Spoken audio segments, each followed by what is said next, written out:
السلام على أشرف الأنبياء والمرسلين وعلى آله وأصحابه وأزواجه وذرياته وسلم تسليما كثيرا كثيرا. أما بعد، قال الله تبارك وتعالى في كلامه المبارك بعد أعوذ بالله من الشيطان الرجيم. بسم الله الرحمن الرحيم. ما آتاكم الرسول فخذوه وما نهاكم عنه فانتهوا. سبحان ربك رب العزة عما يصفون وسلام على المرسلين والحمد لله رب العالمين. اللهم صل على محمد وعلى آل محمد كما صليت على إبراهيم وعلى آل إبراهيم إنك حميد مجيد. اللهم بارك على محمد وعلى آل محمد كما باركت على إبراهيم وعلى آل إبراهيم إنك حميد مجيد.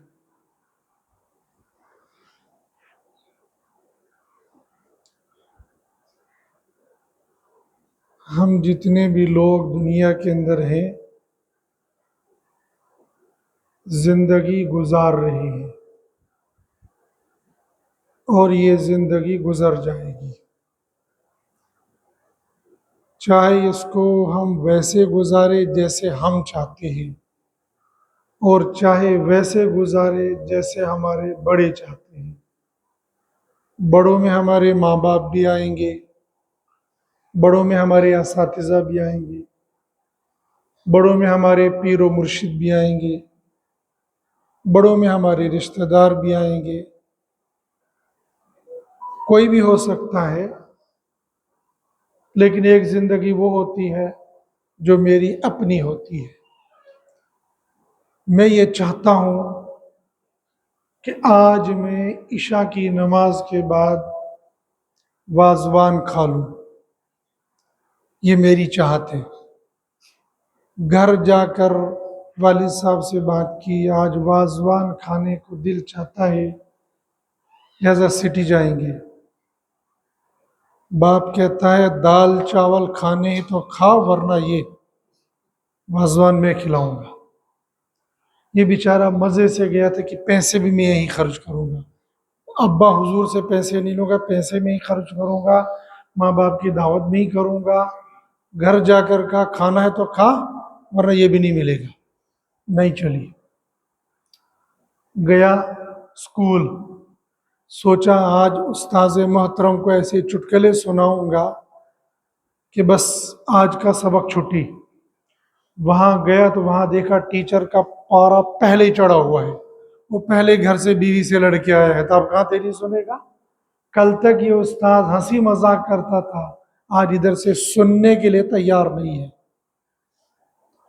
دوست کے پاس گیا، چلو آج چلتے پکنک کے لیے، لیکن دوست کو پہلے ترپڑ بجے ہوئے وہاں۔ کل ملا کر یہ کئی جگہوں پر جاتا ہے اپنی مرضی گزارنے کے لیے، آگے سے اس کو صحیح رسپانس نہیں ملتا ہے، وہ بیچارہ نا امید ہو کر واپس آتا ہے۔ معلوم یہ ہو گیا کہ بندوں کی چلے گی ایسا کوئی ضروری نہیں ہے، چلے گی کس کی؟ جو اللہ کی مرضی ہے۔ اچھا ہم یہ جائیں گے اور ہم کہیں گے دیکھو والدین کیسے ظالم ہیں، میں تو اچھے کام کے لیے، کوئی برا کام تو تھا نہیں ہے، وازوان کھانا کوئی برا نہیں، خود ابا حضور وازوان کھلاتے، یہ کون سا مشکل بات ہے؟ اصل میں اللہ نے مجھے آج وازوان نہیں کھلانا تھا، اس لیے والد صاحب کا موڈ خراب نہیں۔ ٹیچر ہنسی مذاق سے پڑھاتا تھا اور آج کلاس روم میں آتے ہی موڈ آف ہو چکا ہے، ادھر کے سننے کے لیے تیار نہیں۔ یہ جگری دوست جو میرا کام کرنے کے لیے اپنے سارے کام چھوڑ دیتا تھا، آج یہ میری ایک سننے کے لیے تیار نہیں ہے۔ یہ سارا نظام چلانے والا یہ اللہ ہے، اس اللہ نے دل میں یہ بات ڈال دی، یہ نہیں کرنا ہے یہ کرنا ہے، بندہ ہزار لاکھ چاہے نہیں ہو سکتا ہے۔ اور میں اور آپ تو کیا ہیں، جو اللہ نے چاہا وہی ہوا، جو اللہ کے مقرب بندوں نے چاہا وہ نہیں ہوا۔ حضرت آدم علیہ السلام کو اللہ نے بنایا، جنت میں بھیجا، فرمایا اسکن، مزے لے لو، کھاؤ پیو عیش کرو۔ حضرت آدم علیہ السلام نے ساری چیزیں دیکھی، عیش و آرام۔ اللہ نے فرمایا بس ایک کام نہیں کرنا، وَلَا تَقْرَبَا هَذِهِ الشَّجَرَةَ، اس درخت کے قریب مت جانا۔ گئے تو اس کا مطلب جنت سے اخراج ہو جائے گا۔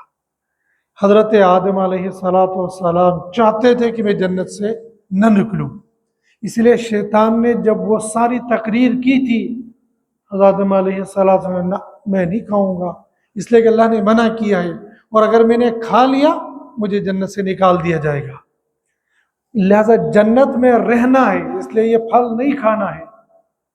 لیکن اللہ کو منظور یہی تھا کہ حضرت آدم کو ہمیشہ یہاں نہیں رہنا ہے، یہاں سے جانا ہے۔ حضرت آدم علیہ السلام نے کھانا کھا لیا۔ آدم کی چاہت یہ ہے کہ جنت میں رہنا ہے، لیکن اللہ کی مرضی یہ تھی کہ جنت میں ہمیشہ نہیں، پہلے دنیا میں جانا ہے پھر جنت میں آنا ہے۔ ایک زمانہ گزر گیا، حضرت نوح علیہ السلام کا دور آ گیا، تبلیغ ہو گئی، 950 سال گزر گئے، سیلاب کا وقت آ گیا، تو جب لوگ ڈوبنے لگ گئے، ان ڈوبنے والوں میں حضرت نوح علیہ السلام کا بیٹا بھی تھا۔ حضرت نوح علیہ السلام چاہتے تھے کہ یہ ڈوبنا نہیں چاہیے، اس میں یا بنیا ارکب معنا، بیٹا آؤ ہمارے ساتھ سوار ہو جاؤ، ولا تکن مع الکافرین، ان نافرمانوں کے ساتھ مت ہو جاؤ۔ اللہ کا نبی ہے، اللہ کا پیغمبر ہے، وہ یہ چاہتا ہے کہ میرا بیٹا ڈوبے نہیں، بچ جائے۔ رب نے کیا فرمایا؟ انہ لیس من اہلک انہ عمل غیر صالح، یہ آپ کے اہل میں سے ہے ہی نہیں، اہل سے مراد یہ ایمان والوں میں ہے ہی نہیں، اس لیے کہ صراحت آگے انہ عمل غیر صالح، اس کے اعمال ہی ایسے نہیں ہے کہ تمہارے ساتھ سوار ہو سکتا ہے۔ نبی کی تمنا یہ ہے کہ میرا بیٹا سوار ہو جائے، اللہ نے یہ فرما دیا کہ یہ سوار نہیں ہو سکتا، اللہ کی چاہت ہے کہ غرق ہونا چاہیے، لہذا غرق ہو گیا۔ حضرت ابراہیم علیہ السلام خواب دیکھا، انی ارا فی المنام انی اذبحک فانظر ماذا ترى، بیٹا دیکھا تم کو ذبح کر رہا ہوں، کیا رائے ہے؟ حضرت اسماعیل علیہ السلام نے فرمایا افعل، آپ کر گزریے، جو آپ کو حکم ملا ہے آپ کر گزریے، انشاءاللہ آپ مجھ کو صبر کرنے والوں میں سے پاؤ گے۔ چنانچہ حضرت ابراہیم علیہ السلام نے تیاری کی بیٹے کو ذبح کرنے کی، اور بیٹا ذبح ہونے کے لیے تیار، اتنی تیاری ہوگی چھری چل پڑی، لیکن چلانے کے بعد کٹ نہیں رہی ہے۔ بیٹا کہتا ہے ابا حضور، یہ بیٹا تب ہی کہے گا جب خود کٹنے کے لیے تیار ہو، شاید میرا اور آپ کا چہرہ مل رہا ہے اور آپ کو شفقت بیٹے کی محبت غالب آ رہی ہے، آپ زور نہیں لگا رہے ہو، اس لیے نہیں، آپ مجھے اوندا لٹا دو۔ اوندا لٹایا، چہرہ نیچے کی طرف کیا، پھر بھی نہیں کٹے۔ پھر حضرت ابراہیم علیہ السلام نے چھری کی نوک یوں شہرک پر رکھی اور پھر نبوت کا پورا زور ڈال دیا۔ ایک نبی کو اللہ پاک نے 40 جنتی مردوں کی طاقت دی ہوئی ہوتی ہے، اور جنت میں کوئی بوڑھا نہیں جائے گا، جنت میں کوئی بچہ نہیں جائے گا، بچے جائیں گے لیکن وہ بھی اس لیول کے نہیں ہوں گے، وہ ہوں گے وَيَطُوفُ عَلَيْهِمْ وِلْدَانٌ مُخَلَّدُونَ بِأَكْوَابٍ وَأَبَارِيقَ وَكَأْسٍ مِّن مَّاءٍ مَّعِينٍ، وہ بچے ہوں گے۔ مفسرین نے اس آیت کے ضمن میں لکھا ہے، بہت ساری تفسیریں اس کی، ایک تفسیر اس کی یہ ہے، یہ وہ بچے ہوں گے جو غیر مسلموں کے بچے نابالغی کی حالت میں دنیا سے چلے گئے ہیں، وہ بچے ہوں گے کل قیامت کے دن جنتی لوگوں کے نوکر چاکر، اس لیے کہ اگر ایمان والے کو ہی وہاں نوکر بنا دیا پھر تو جنت کہاں رہی؟ پھر تو دنیا کے اندر بھی نوکری اور جنت کے اندر بھی نوکری دیجیے، جنت کہاں سے رہی؟ اور جنت میں خادم بھی چاہیے، خادمائیں تو حوریں اللہ پاک نے بنا دی ہیں، خادم بھی چاہیے تھے، ان خدام کے لیے اللہ پاک نے غیر مسلموں کے نابالغ بچوں کا انتظام کر دیا۔ اس لیے کہ شریعت مخاطب ہوتی ہے تب جب بندہ بالغ ہو جائے، اور جب یہ بچہ بالغ ہی نہیں ہوا ہے تو شریعت کا اس کو خطاب ہی نہیں ہے۔ اقیم الصلاۃ، نماز پڑھو، لیکن نماز وہ پڑھے گا جو نماز کا مکلف ہوگا۔ جو نماز کا مکلف نہیں، جیسے وہ نماز اس پر فرض بھی نہیں ہوگی۔ پاگل پر نماز فرض نہیں ہے، دیوانے پر نماز فرض نہیں ہے، غیر مسلم پر نماز فرض نہیں جب تک نہ ایمان لائے گا۔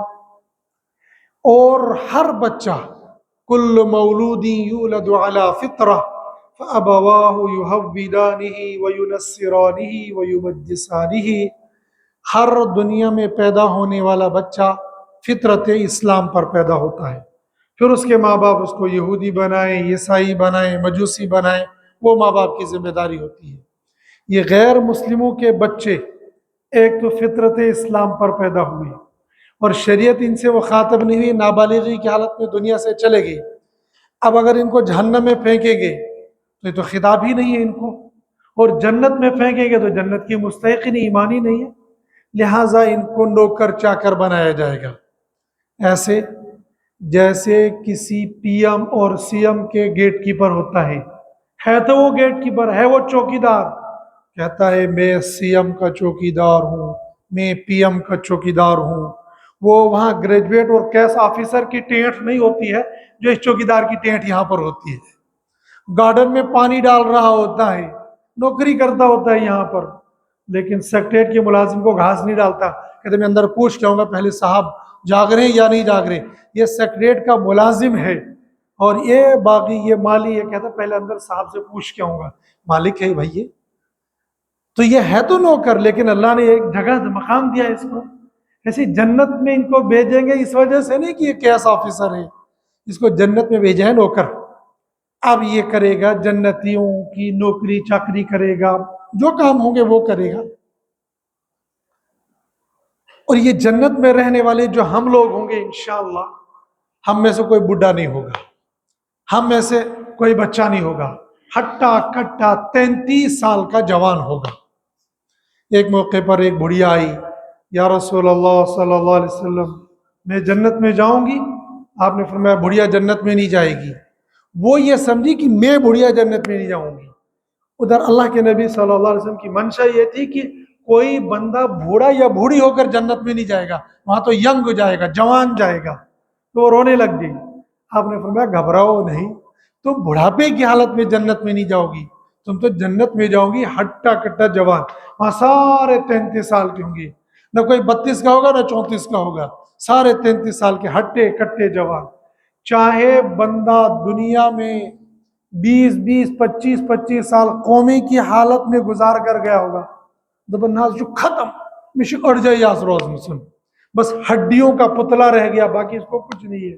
لیکن جب جنت میں جائے گا ہٹا کٹا مشٹنڈا جوان ہو کر جائے گا۔ اور معلوم یہ ہو گیا کہ اللہ پاک کو طاقتور اور جوانی یہ پسند ہے، اور ویسے بھی اللہ کے نبی صلی اللہ علیہ وسلم نے فرمایا طاقتور مومن کمزور مومن سے بہتر ہے۔ آج کے جوان، اس کو جوانی کی فکر ہی نہیں ہے، اس کو دوڑنے کی فکر ہی نہیں ہے، اس کو ورزش کی فکر ہی نہیں ہے۔ ورزش اتنی کرے گا جتنی اسکول والے کرائیں گے، اس کے بعد نیستی لے کر آئے گا، کمبل لے کر سوئے گا، کمبل اٹھا کر پھر جائے گا اسکول کو، اور مجبوراً وہاں پی ٹی ماسٹر کے سامنے کھڑا رہے گا، ورنہ وہ کرنے کے لیے تیار نہیں ہے۔ صبح اٹھ کر دیکھو روڈوں پر غیر چلتے ہیں، غیر ورزش کرتے ہیں۔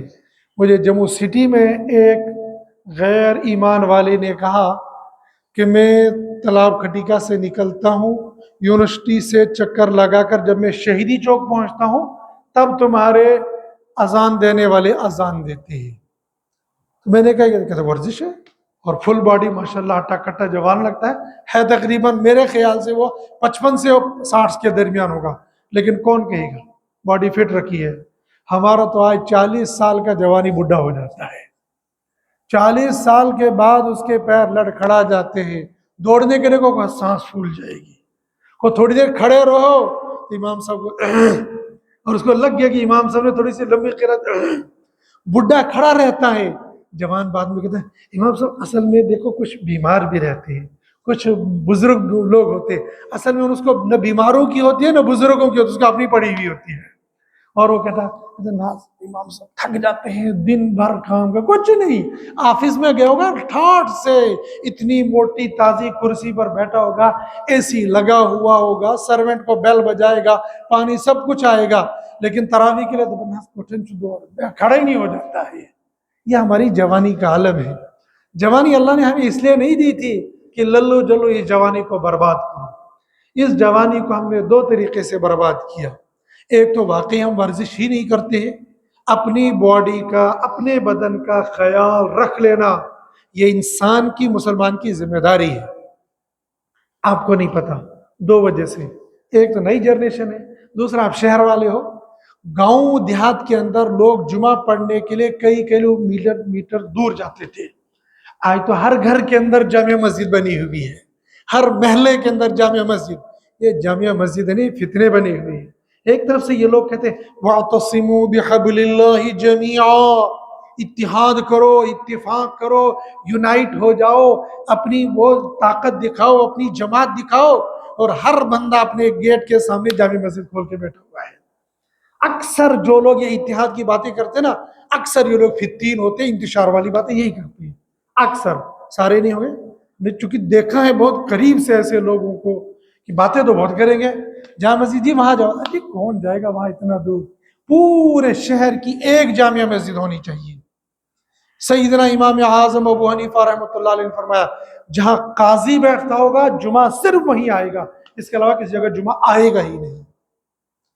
اب چلو اگر شہر کے اندر کچھ جامع مسجدوں کے اندر جمعہ ہوتا تو ٹھیک، اب تو کرونا کے بہانے سے ہر گھر کے اندر جمعہ قائم ہو گیا ہے، بالکل غلط بات ہے۔ عیدین مسجدوں کے اندر پڑھی جانے لگی، کس نے کہا عید کی نماز مسجد میں ہوتی ہے؟ ہونے کا مطلب جائز ناجائز کی میں نہیں کہہ رہا ہوں۔ اگر تم لوگ یہ کہتے ہو کہ شریعت کی ہمیں پاسداری کرنی ہے، عیدگاہ کس کے لیے بنائی ہے؟ شریعت نے کہا تم 5 وقتہ نماز محلے کی مسجد میں پڑھو، جمعے کی نماز جامعہ مسجد میں پڑھو، عید کی نماز عیدگاہ میں پڑھو۔ تو یہ جو ہم محلے مسجد میں جمعہ قائم کر رہے ہیں، یہ شریعت کو فروغ دے رہے ہیں، یہ شریعت کو مٹا رہے ہیں۔